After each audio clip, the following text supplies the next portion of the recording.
Welcome to 22 Motivational Minutes with Marlo, our brand performance podcast, where we connect and collaborate with other self-sustaining entrepreneurs, authors, and experts. Hi, I'm Marlo Higgins, your Chief Inspirational Officer. I like to say when we perform, we get paid. This podcast focuses on the areas of confidence, mindset, leadership, and performance, which all lead to increased revenues and sales. As your Chief Inspirational Officer, I'm focused on the development of people by unearthing their values, talents, and self-worth, otherwise known as that self-esteem factor. People matter, self-worth matters, time matters. When it all aligns, everything works. All right, welcome back to this week's episode of 22 Motivational Minutes with Marlo. This is our brand performance podcast, and today our performance conversation is with our very special guest, and we have Britni, and it's Eisenmann. Britni, help me. Eisenmann. There you go. She helps organizations with employee engagement through training and strategy. So awesome opportunity to learn and listen. She comes from Fort Wayne, Indiana. Britni and I connected through LinkedIn, which a lot of people we do business with. And so Britni and I connected, had a great conversation, and just know that she's the kind of person who can help us with this episode today because, you know, I really liked Britni's energy and what she shares with her hope and her optimism. Now, I'm going to say, we are recording this in March, right? But we're going to be listening to this in May. And so the cool part is kind of a double-sided conversation of like where we are right now, but then like, what's it going to feel like in May? And so many things are going to be so much better by then.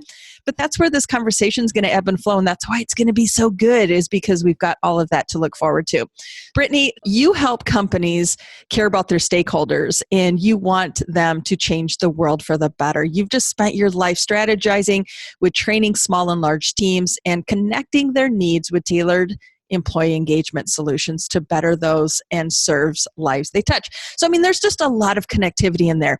So take us to a time where you decided that you wanted to serve in this space. All right. I was at a crossroad, I would say, in my career. I had been a social worker for about a decade.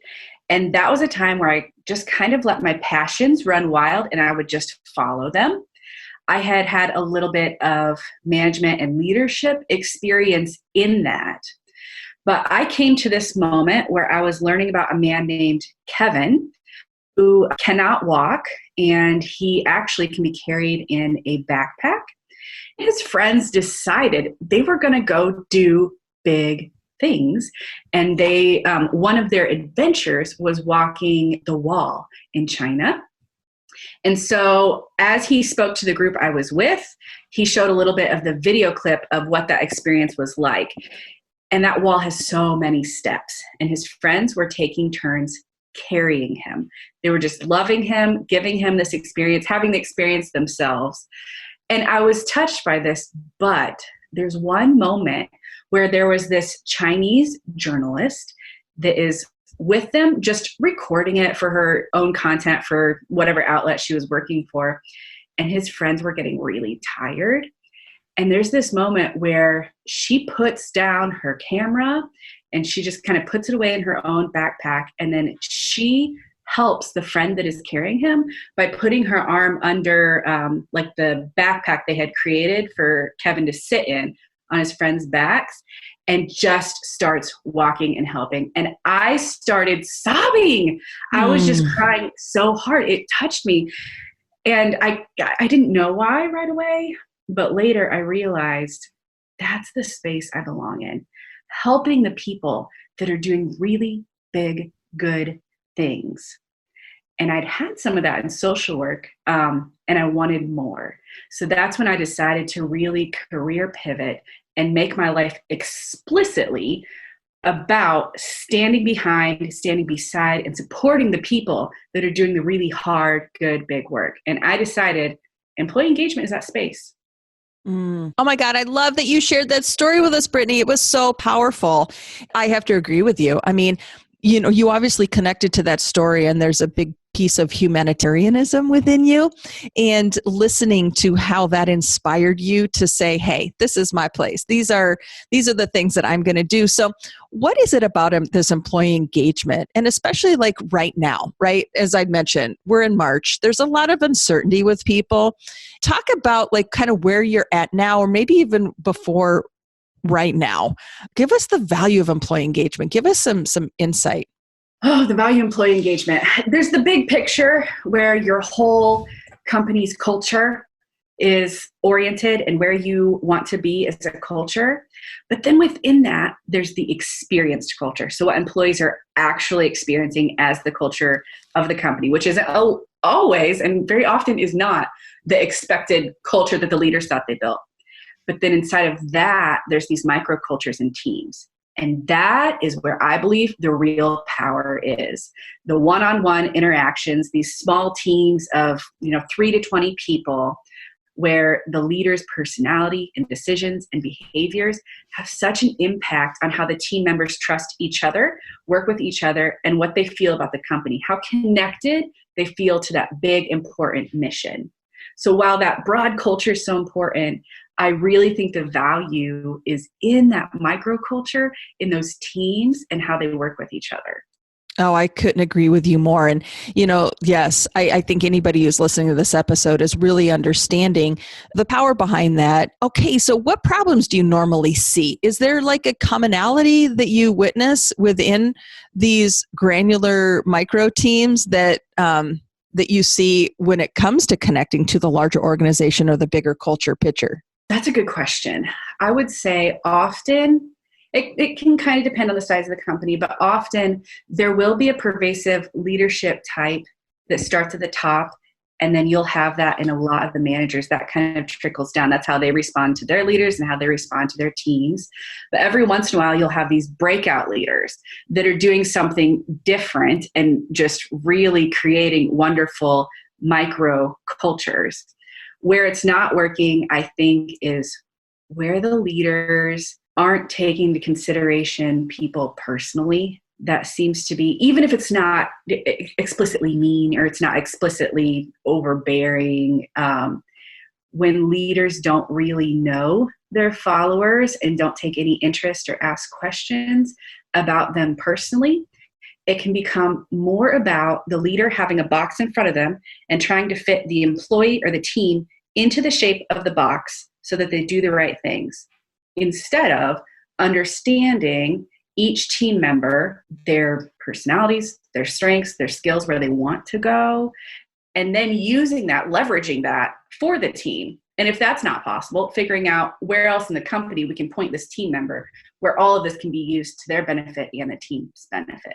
And that's so much more powerful when, instead of looking at the box, trying to fit your team into it, taking your team members individually and understanding how they can fit together. So working it from the inside out. Yeah, I guess. That's really cool because I think, there's just a lot more movement. Okay, but one thing I know about you, and as you and I engaged and connected, you've got this really cool story that you kind of had this year of yes. And I think it's pivotal because, well, I don't know, you call it the year of terror, but it was also the year of yes. And right now in our times, as people are feeling maybe terror and unknown uncertainty, give us that story. Share with us, Britni, what it was like to do what you did and the experience that you had. Yes, I went into my year of terror coming out of 2016. That year, it was hard. I felt pretty stagnant in my position at work. There was a ceiling as far as I couldn't go further, as far as promotion, being promoted further. And I was a little bit bored. I knew that I needed to really do scary things to pop my bubble that I had put myself in, really. So I decided 2017 was going to be my year of terror. I didn't know what that meant when I labeled 2017 that, but I decided that if there's scary things that come across my desk, I'm going to say yes. And just say yes without knowing if I had the tools to do the thing. So I ended up being asked to do a TEDx talk at Purdue University, which is my alma mater. So I gave that in the spring of 2017. focused around the work that I was doing at the time, social work. Terrifying to join this group of expert people that were all talking about the things that they're really, really good at. Yeah. Yeah, TEDx is nothing simple, is it? I mean, that's a whole different experience, but I'm so grateful. What was the biggest thing that you learned by challenging yourself just with that TEDx experience? That I have something to give. Wow. Yeah, I think that's amazing. Okay, what else did you experience that year? That year, I got the opportunity to travel to Ukraine. In the US, I had been kind of as a side hustle, I guess, working with organizations that were similar to the one that I had been working with, helping them develop their employees and their systems. And I ended up going to Ukraine. There was a small social services agency. As you know, their culture has been pivoting for a few decades now. They're trying to figure out how to do this thing, how to meet people's needs. There's financial needs, mental health needs, lots of adoptions, foster care type situations. So this little organization had multiple departments essentially, but they were all tiny. They had great employees who knew what they were doing, had the right degrees and certifications. I flew over there. I just followed staff for about a week, did some home-based stuff, got to see how some of the poorest people live, heard really hard stories, met an adopted child who had also been through an extremely physically traumatic experience, learned about a lot of what they do and how they do it in their culture. And then they had a conference where they pulled together, for the first time ever, they pulled together government officials, other social work agencies that were doing things, professionals that had a lot of power in the country and even that region, Kherson, where I was. And they were trying to figure out how to do this thing together. So the piece I brought was a small piece, but I was so honored to be able to do that. I talked a little bit about some of the nitty-gritty steps that we need to ensure that we're doing to make sure we're working with our government, with our community leaders, with the professionals that have the same heart for that work to meet the needs of the poorest and the most left out in their culture. Wow, what an experience.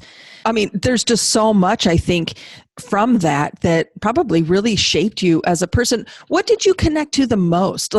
So when you live life today, right? This is 2016, 17. How has that formed how you operate today, Britni? I think the most powerful story for me was the story of a man. He had a small family and he had lost his job and was just struggling.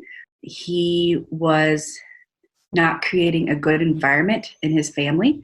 The organization came alongside them, helped them with money, helped him with skills.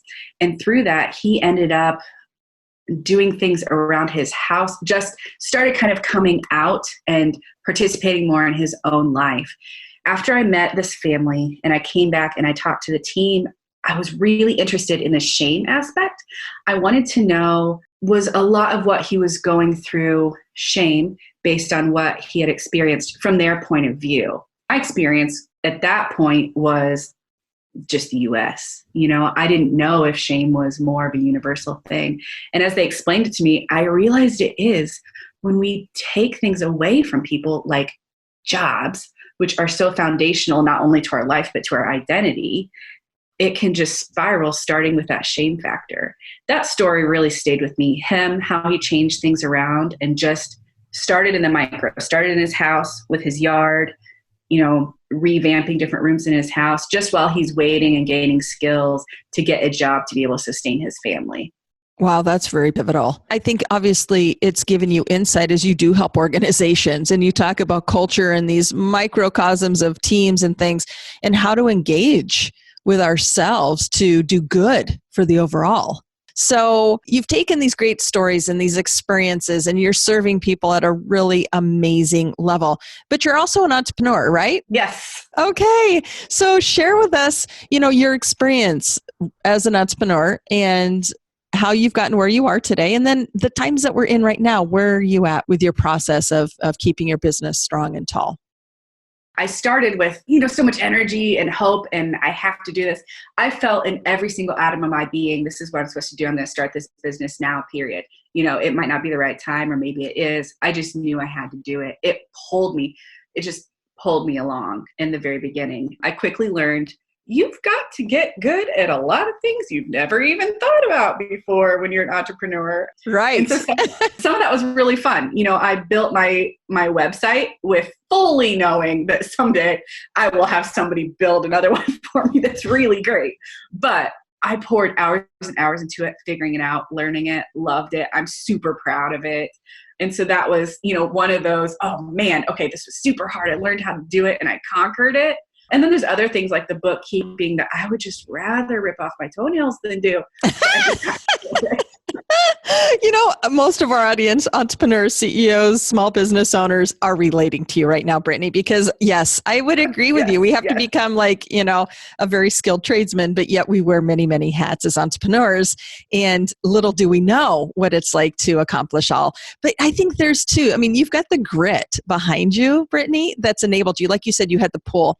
And I think a lot of people as entrepreneurs, it's not something necessarily we're looking for, but it's just like the purpose comes to us and we're called on because we have this little skill set within this space that we know we need to be serving in. And that's what I'm hearing you say. And like I said, these experiences that you've had are amazing, amazing. So give us your biggest, so as an entrepreneur, what would you say, share a time when you have felt the most defeated as an entrepreneur? I would say it was an emotional defeat. I am extremely introverted. So my networking looks like a lot of one-on-one meetings. So before I would just kind of cold contact people in my area and say, I'd love to have coffee. Let's talk about X, or let's meet up. And then whoever said yes, I was going to coffee with them. So I went to coffee with someone I'd kind of known in my periphery who was sort of in a similar field. And I went to that meeting really exhausted. I'd had sick kids home all day. I went to that meeting having just started intermittent eating. And so and I hadn't set an agenda. Not that you need to be super formal, but I hadn't said, this is what I want to learn about you. But internally, I knew I just wanted to learn a little bit about her journey and her. And she came to that meeting, I realized later, believing that I was looking for a mentor. Throughout this meeting, she is quizzing me on different things and asking me to show her different things about my organization. I think kind of trying to make sure I knew lingo. It felt very confrontational. And then towards the end, she made a fairly racist comment. I just left really like, whoa, is this what it's like, to network, or is this what people in my area are like? Yeah. And part of that was I was hungry, not thinking straight. And part of that was being exhausted. But I would say it took me probably a day and a half to really shake that and kind of recenter and realize, my journey is going to be my journey. I'm not going to match with everybody. And that's just part of networking. It's part of putting yourself out there. I love that you were so raw with that too. And you're right. I mean, our alignments matter. And I think more than anything is what we're hearing is, you went into this thinking, networking, right? But yes. It comes out on the other side is like, okay, who am I really connecting with? And valuing your time and your worth, like putting yourself in the room with people. Do they qualify to have Britni in the room? Yeah. And that's the way, I like to teach people to level up, right? We make mavericks and build champions in our brand. And even for job interviews, I love to teach people to say, do they qualify for you? Because we're always on that downside of oh, I'm here, I hope I qualify for the job. If you were to just flip that mindset around and say, hey, is this person qualified to get in front of Britni for the next 20 minutes? Because time is valuable and time is currency. I think that's kind of what you shared there. And you witnessed the fact that you're way more important than that.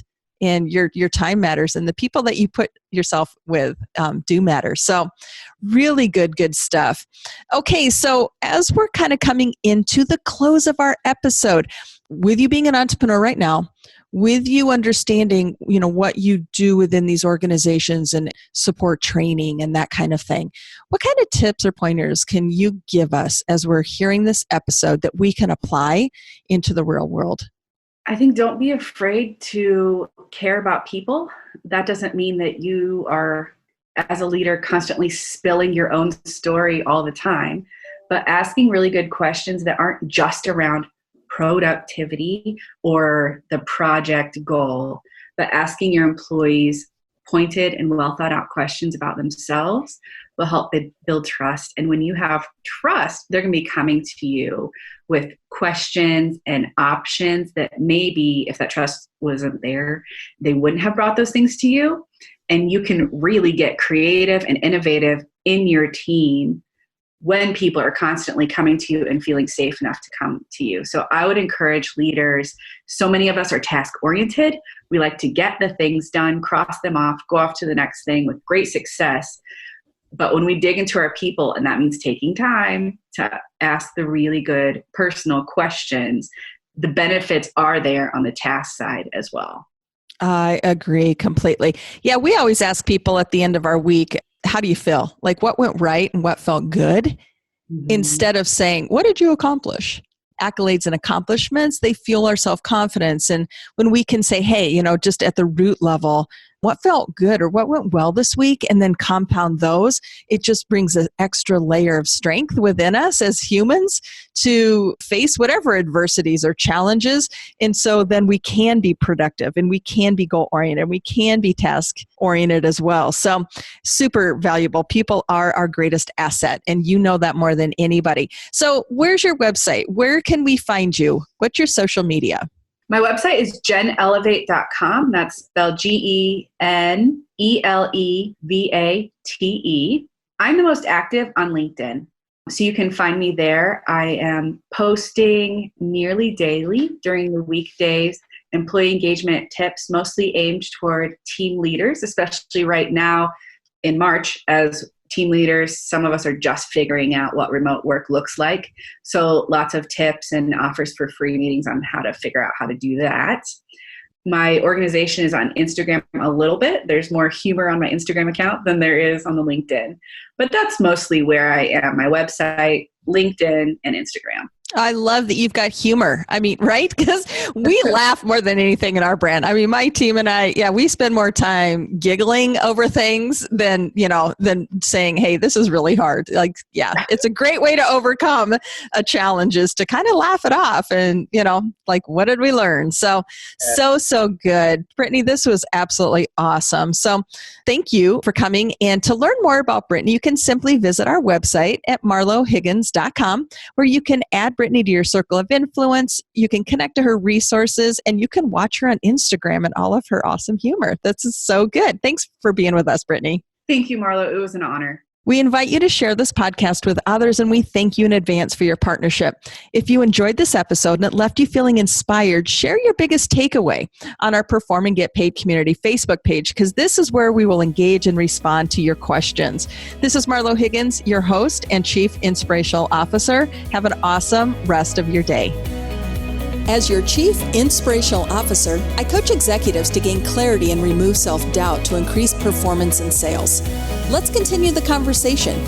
Join me at www.maverickcommunity.com, where you can message me directly. Did you like this podcast? If so, subscribe and share with all of your friends. And if you want even more awesome resources to increase revenues and sales, plus personal insights from me that I only share in email, get yourself over to marlohiggins.com and sign up for the email updates. To book a complimentary coaching session with me, simply visit marlohiggins.com and click on the Work With Me tab to schedule a call. Did you know that we offer a monthly workshop series? Maverick U is for leaders who want to recognize, inspire, and motivate their teams to higher performance. Once again, visit marlohiggins.com to register. Thank you so much for listening, and I'll catch you next week on 22 Motivational Minutes with Marlo. If you're into it, subscribe and leave a review. Tell all of your friends. We would sure appreciate it.